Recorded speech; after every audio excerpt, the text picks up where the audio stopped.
October 2 Gandhi జయంతిని పురస్కరించుకొని స్వచ్ఛతా he సేవా కార్యక్రమం తిరుచానూరు పాత డంపింగ్ యార్డ్ వద్ద నిర్వహించారు. ఈ కార్యక్రమంలో భాగంగా తిరుచానూరు పాత డంపింగ్ యార్డ్ వద్ద తిరుపతి జిల్లా collector doctor yes Venkateshwar Mahatma Gandhi చిత్రపటానికి పూలమాలలు వేసి ఘనంగా నివాళులర్పించారు. ఈ సందర్భంగా కలెక్టర్ పాత్రికేయులతో మాట్లాడుతూ సెప్టెంబర్ 17వ తేదీ నుంచి నేటి వరకు స్వచ్ఛతా హీ కార్యక్రమాలను నిరంతరాయంగా నిర్వహించి ప్రజల్లో స్వచ్ఛత కార్యక్రమాలపై పూర్తి స్థాయి అవగాహన కల్పించామన్నారు. గత 30 సంవత్సరాలుగా చైతన్యపురం సమీపంలో డంపింగ్ యార్డ్ అధ్వానంగా మారడంతో పాటు స్థానిక ప్రజలను ఇబ్బందులకు గురిచేస్తున్న నేపథ్యంలో సుమారు 2 కిలోమీటర్ల పాటు అపరిశుభ్రంగా ఉన్న చెత్తను శుభ్రం చేయించినట్లు చెప్పారు. ప్రజలను ఇబ్బందులకు గురిచేసేలా ఇళ్ల మధ్య చెత్తను వేసే వారికి జరిమానాలు విధిస్తామని కలెక్టర్ హెచ్చరించారు.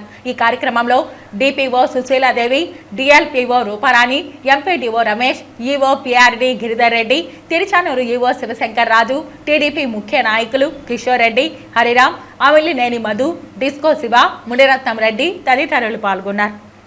అక్టోబర్ 2 గాంధీ జయంతిని పురస్కరించుకొని స్వచ్ఛతా హీ సేవ కార్యక్రమంలో భాగంగా తిరుపతి జిల్లా చంద్రగిరి నియోజకవర్గం తిరుచానూరు గ్రామ పంచాయతీ పరిసరాల్లో మనము ఈ స్వచ్ఛతా హీ సేవ కార్యక్రమాన్ని చేసుకుంటున్నాం. ఇక్కడ ఏం చేసుకుంటున్నామంటే ఈ మనం నిల్చున్న చోటే సుమారుగా 30 సంవత్సరాల నుంచి వేస్తున్నటువంటి చెత్త ఒక డంప్ యార్డ్ మాదిరి తయారై చాలా వరకు ఇక్కడ చుట్టుపక్కల ఉన్న పరిసర ప్రాంతాల్లో ఉన్న ప్రజలందరికీ కూడా చాలా ఇబ్బందులు కలగజేస్తూ అదేవిధంగా ఇంటర్ బాండ్ డిసీజ్, అదేవిధంగా వాటర్ డిస్లేరియా, ఇలా రకరకాల డిసీజ్, అది కాకుండా చూడటానికి చాలా అంటే ఇబ్బందికర పరిస్థితులు ఉన్నాయని కూడా ఈరోజు మనకి ఉన్నటువంటి రెసిడెంట్స్ జరిగింది. సో దీన్ని ఒక ఛాలెంజ్ కింద తీసుకొని ఏదైతే మనకి స్వచ్ఛతా హీ సేవ కార్యక్రమంలో 15 రోజుల నుంచి చేస్తామో దాంట్లో ఏంటంటే లెగసీ వేస్ట్ అంటాం. అంటే ఎన్నో ఏళ్ళ నుంచి పేరుకుపోయిన చెత్తని తీయటానికి కొన్ని పుట్టుకుంటాము.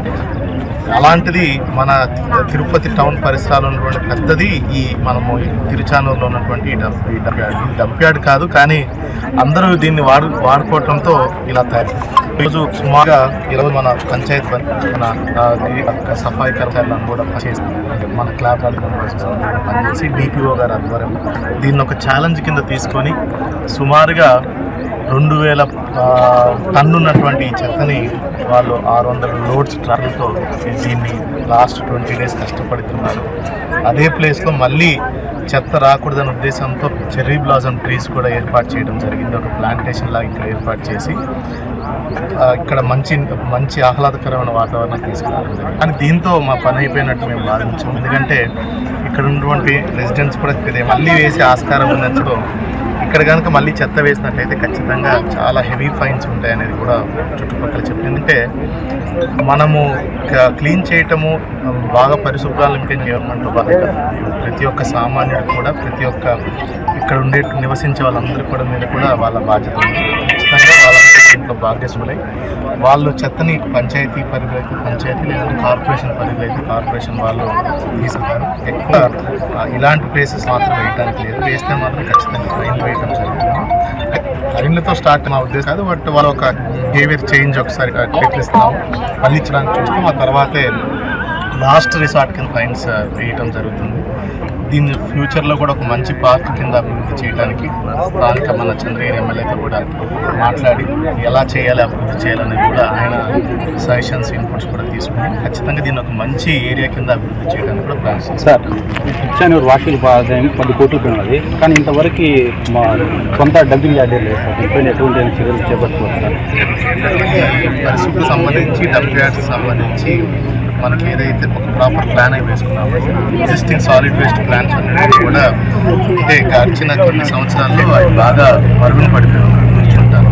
వాటన్నిటిని కూడా రిజ్యూనేట్ చేసి ఇటుగా ఆ సాలిడ్ వేస్ట్ ఎస్డబ్ల్యూపీసీస్ అంటాం. ఎస్డబ్ల్యూపీసీస్ అన్ని కూడా ఇప్పుడు చాలా పంచాయతీల్లో సుమారుగా 100% అన్ని పంచాయతీలో ఉన్నాయి మనకు జిల్లాలో. వాటిని కానీ వాడటం లేదు. సో వాడుకలోకి తీసుకొచ్చే విధంగా ముందు అవి చేస్తే మనకు చాలా వరకు ఈ డంపింగ్ యార్డ్ సమస్యలు అనేవి కూడా తగ్గిపోతాయి.